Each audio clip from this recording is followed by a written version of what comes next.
Oke guys, di video kali ini saya akan nge-react 5 perbedaan bus Indonesia dan bus Bangladesh. Tanpa menunggu terlalu lama, kita langsung aja tonton videonya. Oke, kita tonton ya.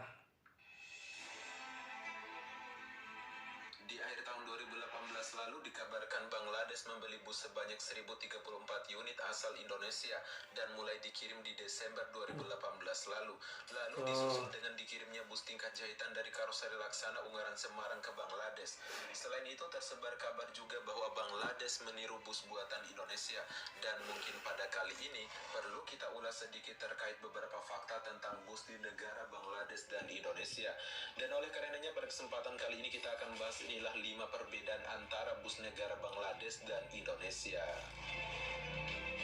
Oh ya guys, bagi teman-teman yang belum subscribe silahkan di subscribe di bawah, dan jangan lupa juga untuk nyalain loncengnya. Jangan lupa di subscribe ya guys. Video terbaru dari kami.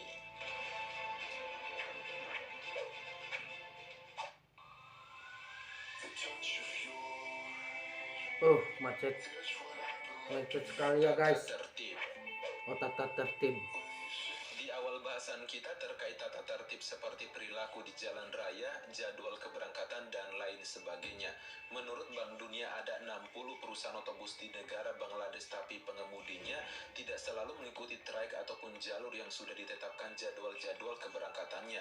Pokoknya jadwal bisa diatur sesuka-suka mereka saja. Hal ini tentunya berbeda banget dengan negara Indonesia. Kalau kalian sering menggunakan bus antar kota dalam provinsi atau antar kota antar provinsi di Indonesia, pasti jadwal keberangkatan busnya cenderung tetap, atau biaya perjalanan juga sudah ditetapkan seragam untuk kelas yang sama bagi setiap penumpang oleh perusahaan otobus itu sendiri. Tapi penumpang di Bangladesh akan dikenakan biaya yang cenderung berbeda-beda tergantung dari Anda. Apakah Anda jago tawar-menawar atau tidak? Kalau kalian jago tawar-menawar, kalian akan mendapatkan biaya perjalanan yang murah.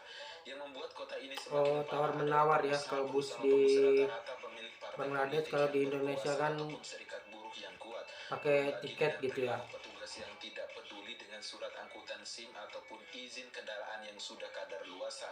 Kalau busnya masih bisa jalan ataupun masih bisa melaju di atas jalan raya, artinya masih bisa beroperasi guys.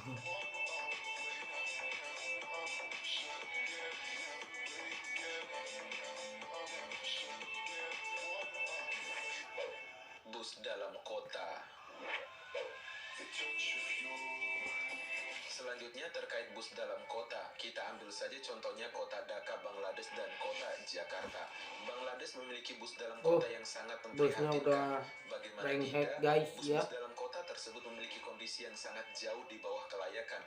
Bodi bus yang sudah sangat rusak sekali hanya ditambal dengan dempul saja. Beberapa orang Indonesia yang tinggal di Dhaka, Bangladesh pun mengeluarkan narasi yang serupa, bahwa bus dalam kota di negara Bangladesh jauh dari kata kelayakan. Sedangkan di Indonesia sendiri, misalnya bus Transjakarta untuk saat ini sudah memberikan pelayanan yang beda jauh ya guys ya. Sudah banyak menghadirkan bus-bus premium seperti Mercedes-Benz, Scania, dan Volvo, tentunya dengan bodi jahitan dari karoseri lokal dalam negeri. Populasi bus premium untuk bus dalam kota di Indonesia akan terus bertambah seiring berjalannya waktu, termasuk bus Volvo B11R yang akan terus bertambah dalam waktu dekat ini. Hal ini tentu jauh berbeda banget dengan bus dalam kota yang ada di negara Bangladesh. Namun di akhir tahun 2018 lalu, Bangladesh memesan bus asal Indonesia, yakni dari Karoseri Laksana asal Ungaran Semarang, Jawa Tengah, sebanyak 1034 unit. Semoga kembali juga ya, bisa segera kirim ke Bangladesh ya. Armada-armada yang ada di negara Bangladesh.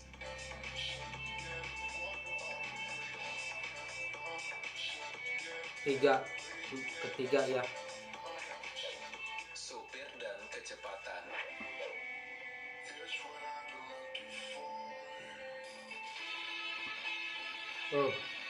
Ngebut ya supir-supir di Bangladesh.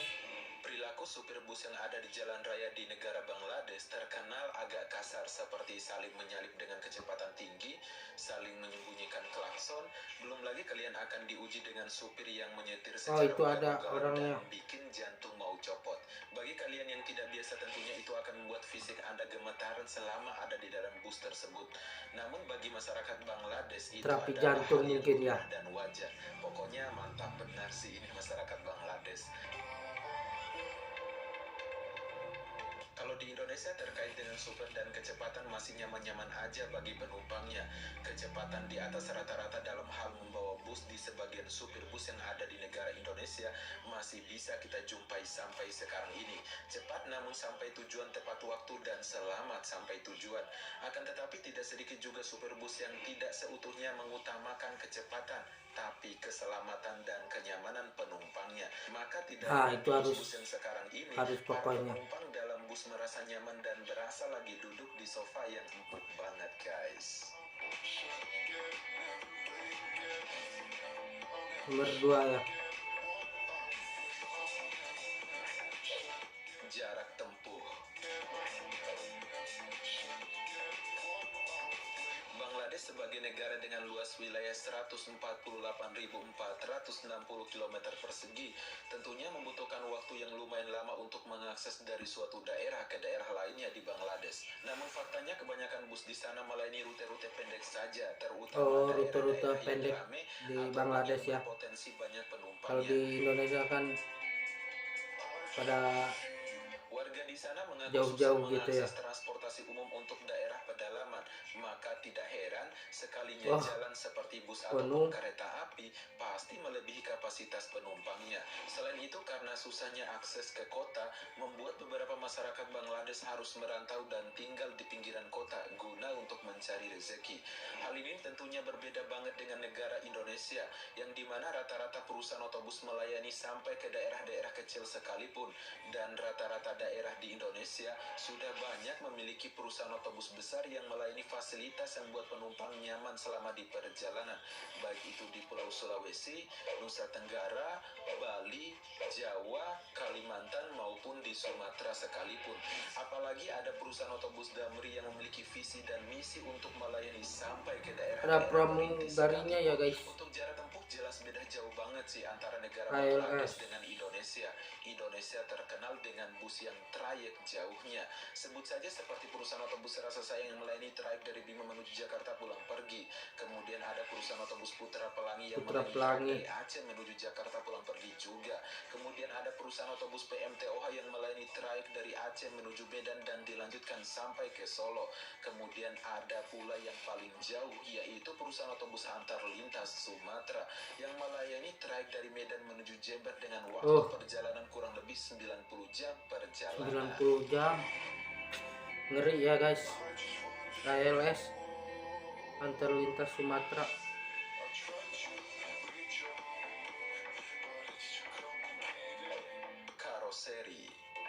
Karoseri.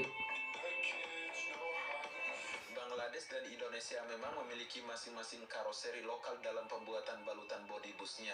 Namun kalau soal tampilan dan kualitas hasil produksinya, bisa dibilang Bangladesh masih di bawah kualitas Indonesia, baik terkait dengan tampilan, kenyamanan maupun safety-nya. Hal itu terbukti di mana Bangladesh sampai membeli bus dari Indonesia tepatnya pada tahun 2018 lalu sebanyak 1034 unit dan mulai didistribusikan sejak Desember 2018 lalu. Selain itu, Bangladesh juga membeli bus tingkat dari karoseri Laksana Ungaran Semarang, Jawa Tengah, dan bahkan dikabarkan Bangladesh meniru bus buatan dari karoseri Laksana tersebut. Bapak Weri Yulianto selaku bagian ekspor manajer karoseri Laksana juga menanggapi terkait adanya karoseri yang memakai nama Laksana dan Legasi di Bangladesh. Pak Weri menambahkan bahwa Laksana masih melakukan kolaborasi dengan partner di Bangladesh mengenai penggunaan logo Laksana di sana. Saat ini kami cukup bangga bahwa produk Indonesia bisa diterima di belahan dunia, guys. Nah, keren itu baru keren ya. Oke guys, dari kelima perbedaan antara bus negara Bangladesh dan Indonesia yang telah kita bahas tadi, bagaimana tanggapan kalian? Komen di bawah ya. Kalau suka videonya silahkan di share, jangan lupa like, comment, and subscribe, dan sampai jumpa di next video. Menurut saya sangat jauhlah perbedaan bus Indonesia dan bus Indonesia ya, bus Bangladesh maksudnya, sama bus Indonesia ya. Dan jarak tempuhnya juga jauhan Indonesia ya, itu di Bangladesh jarak-jarak tertentu, mungkinnya jarak-jarak dekat yang banyak ininya, mungkin banyak penumpangnya. Kalau di Indonesia dari tadi ada dari Medan ke Solo ya, itu bus ALS ya, keren pokoknya. Nah guys, sekian dulu video kali ini. Buat kalian yang suka bisa di like dan tidak suka bisa di dislike ya. Terima kasih dan next video.